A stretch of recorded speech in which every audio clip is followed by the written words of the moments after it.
نحمده ونصلي ونسلم على رسوله الكريم اما بعد فاعوذ بالله من الشيطان الرجيم بسم الله الرحمن الرحيم ولو قاتلكم الذين كفروا لولوا الادبار ثم لا يجدون وليا ولا نصيرا۔ پارہ 26 سورہ فتح رکوع 3 آیت نمبر 22 تا 26۔ چونکہ کفار مشرکین کے مغلوب ہونے کے مقتضیات موجود تھے اور دین اسلام نے غالب ہی ہونا تھا، اگر صلح نہ ہوتی اور کفار قتل و قتال پر اتر جاتے، لڑنے کی کوشش کرتے، تو یقیناً ضرور بالضرور پیٹ پھیر کر بھاگ جاتے۔ ان بدبختوں کا کوئی حمایتی اور مددگار نہ ہوتا۔ یہی سنت اللہ ہے، یہی اللہ رب العالمین کا دستور ہے، طریقہ ہے جو پہلے سے چلا آ رہا ہے کہ اہل حق غالب اور اہل باطل مغلوب رہے ہیں، اور آئندہ بھی باطل مغلوب رہے گا اور حق جو ہے وہ غالب رہے گا۔ البتہ حکمت اور مصلحت کے تحت تاخیر اس سنت اللہ کے منافی نہیں ہے۔ آیت نمبر 24 میں فرمایا کہ اللہ وہی ذات ہے کہ جس نے ان کے ہاتھ تمہارے قتل و غارت سے اور تمہارے ہاتھ ان کے قتل و غارت سے عین مکہ میں روک دیے۔ بطن مکہ کا معنی ہے عین مکہ، اور یہاں مراد مقام حدیبیہ ہے جو مکہ مکرمہ کے متصل ہے۔ یہاں پر ایک بات ثابت ہوتی ہے جو احناف کا مذہب ہے کہ حدیبیہ کا کچھ حصہ حرم پاک میں داخل ہے، اور فقہی مسئلہ جو متعلق ہے حج اور عمرہ کے ساتھ کہ جو شخص محصر عن الحج والعمرہ ہو جائے، احرام باندھنے کے بعد کسی وجہ سے کسی سبب سے دخول مکہ سے روک دیا گیا تو بالاتفاق اس پر قربانی واجب ہے، لیکن اس میں اختلاف ہے کہ یہ قربانی کس جگہ ہونا چاہیے۔ احناف کے نزدیک حدود حرم میں قربانی شرط ہے، حتی یبلغ الہدی محلہ۔ قرآن پاک نے قربانی کے لیے خاص محل قرار دیا ہے، البتہ خاص جگہ جو منی کے اندر منحر کے نام سے موسوم ہے، اس جگہ قربانی کرنا افضل ہے۔ باقی جب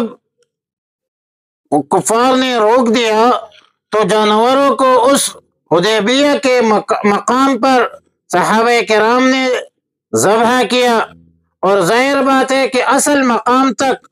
پہنچنے سے مشرکین نے روک دیا تھا۔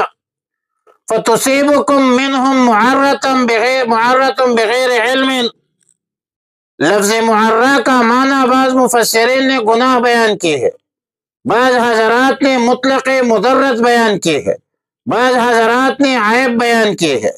اس مقام پر ظاہر ہے کہ آخر معنی مراد ہے، اور مطلب یہ ہے کہ اگر جنگ چڑھ جاتی اور بے خبری کے حالت میں مسلمانوں کے ہاتھ سے مکہ میں محبوس مسلمان قتل ہو جاتے تو ایک عیب کی بات تھی، عار کی بات تھی کہ کفار ان کو عار دلاتے کہ اپنی ہی دینی بھائیوں کو مار ڈالا۔ مقتول مسلمانوں کی مضرت تو ظاہر ہے کہ مسلمانوں کو خبر بھی نہ ہوتی، تو اس پر اس مسلمانوں کے قتل پر ندامت ہوتی، افسوس ہوتی، اور مضرت جو ہے عام مسلمانوں کو پہنچتی۔ لیکن صحابہ کرام کے غلطی سے، گناہ سے، عیب سے بچانے کے لیے اللہ تعالیٰ نے ایک بہترین انتظام فرمایا۔ امام قرطبی فرماتے ہیں کہ بغیر علم کے اگر کوئی کسی مسلمان کو مار دے یا کوئی مسلمان مارا جائے کسی مسلمان کے ہاتھ سے، ظاہر ہے تو یقیناً یہ تو افسوس ہوتا ہے، عیب بھی ہے، گناہ بھی ہے، ندامت بھی ہے، عار بھی ہے، اور ظاہر ہے کہ اس کی سزا پھر قتل خطا ہے، قتل خطا کی صورت کا حکم ہے۔ لیکن یہاں اللہ تعالیٰ نے رسول اللہ صلی اللہ علیہ وسلم اور صحابہ کرام کو محفوظ فرمایا۔ انبیاء علیہ السلام تو ویسے گناہوں سے معصوم ہوتے ہیں، جبکہ اللہ تعالیٰ نے صحابہ کرام کو محفوظ فرمایا۔ لیدخل اللہ فی رحمتہ من یشاء، یعنی اس موقع پر مسلمانوں کے قلوب میں اللہ تعالیٰ نے تحمل پیدا فرمایا، جنگ نہ ہونے کا انتظام اسی لیے فرمایا کہ ان میں بہت سے لوگوں کا آئندہ اسلام قبول کر لینا تھا۔ اللہ جانتا ہے، اللہ کو پتہ ہے۔ اور نیز جو مسلمان محبوس تھے ان پر رحمت کے لیے سارا ساز و سامان، سارا یہ سامان تیار کر دیا، ماحول بنایا کیا۔ لو تزیلوا کا اصل معنی تفرق ہے، مطلب یہ ہے کہ جو مکہ میں مسلمان محبوس تھے، اگر کفار ان سے جو ہے وہ پہچان لے تو مسلمانوں کو پہچان سکتے تھے تفرق کے طور پر، تو کفار کے حالت کا تقاضا یہ تھا کہ اسی وقت مسلمانوں کے ہاتھوں جو ہے سزا دلوا دی جاتی، مگر چونکہ محبوس ضعفاء مسلمین، مرد عورتیں انہیں کے اندر محفوظ تھی، مکہ کے اندر محفوظ تھے، وہ اگر قتال ہوتے تو ان کے مسلمانوں کے بچانے کی صورت جو تھی وہ بڑے مشکل سے پیش آتی، مطلب ان کا محفوظ ہونا مشکل تھا، اور اسی لیے جنگ کو موقوف رکھا۔ اگر جنگ ہو جاتی تو ظاہر مکہ مکرمہ میں جو مسلمان تھے ان کی جان کو خطرات لاحق تھے، اور شدید خطرات لاحق تھے۔ اللہ تعالیٰ نے وَأَلْزَمَهُمْ كَلِمَةُ التَّقْوَى وَكَانُوا أَحَقَّ بِهَا وَأَهْلَهَا، کلمہ تقوی سے مراد اہل تقوی یعنی کلمہ توحید، رسالت، اور اس کو کلمہ تقوی اس لیے کہا گیا کہ یہ کلمہ ہی تقوی کی بنیاد ہے۔ صحابہ کرام کو اس کلمہ کا احق، زیادہ حقدار، زیادہ اہل فرمایا۔ اللہ تعالیٰ نے ان لوگوں کی رسوائی واضح کر دی جو ان حضرات پر کفر، نفاق اور وغیرہ وغیرہ کے الزامات لگا رہے تھے، تو اللہ تعالیٰ نے اس کو دین اسلام کے کلمے کا زیادہ حقدار اور زیادہ اہل جو ہے قرار دیا۔ وَلَوْ قَاتَلَكُمُ الَّذِينَ كَفَرُوا، اور اگر لڑتے تم سے الذین کفروا، وہ لوگ جو کافر تھے، لَوَلَّوُا الْأَدْبَارَ، تو وہ پیر دیتے پیٹ، ثم لا یجدون، پھر وہ نہ پاتے، ولیًا کوئی دوست، ولا نصیرا نہ کوئی مددگار۔ سنت اللہ، یہ دستور ہے اللہ کا، التی وہ دستور، قد خلت من قبل، جو گزر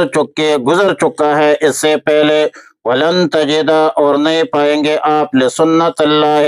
لسنت اللہ تبدیلا، اللہ کے دستور میں کوئی تبدیلی۔ وہو الذی، اللہ پاک وہ ذات ہے، کف ایدیہم عنکم، روک دیے ہاتھ ان کے غم تم سے، وایدیکم عنہم، اور تمہارے ہاتھ ان سے، ببطن مکہ، وادی مکہ میں، عین مکہ،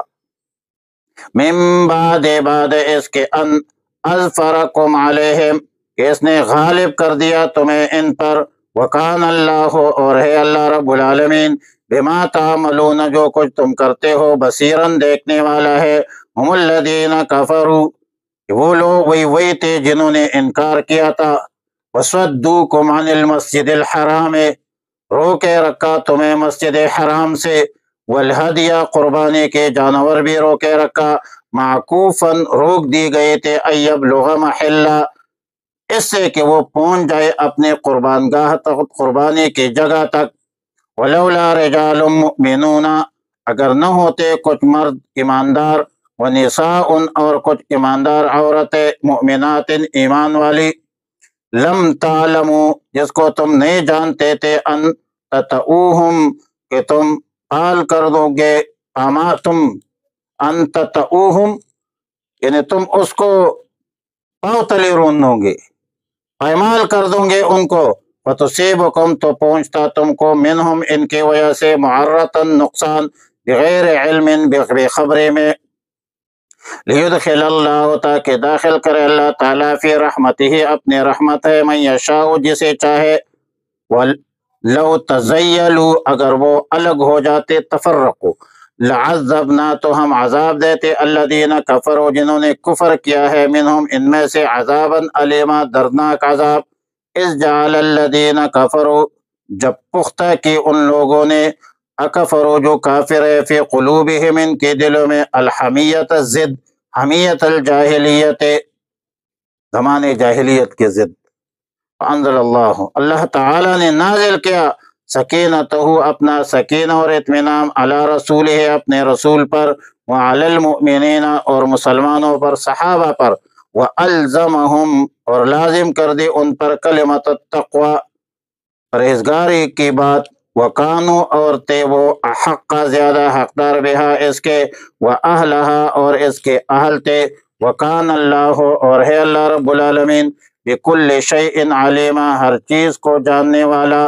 اللہم ربنا تقبل منا انکا انت السمیع العلیم وتب علینا یا مولانا انکا انت التواب الرحیم اللہم احسن عاقبتنا فی الامور کلها واجرنا من خزي الدنيا وعذاب الآخرة اللهم وفقنا لما تحب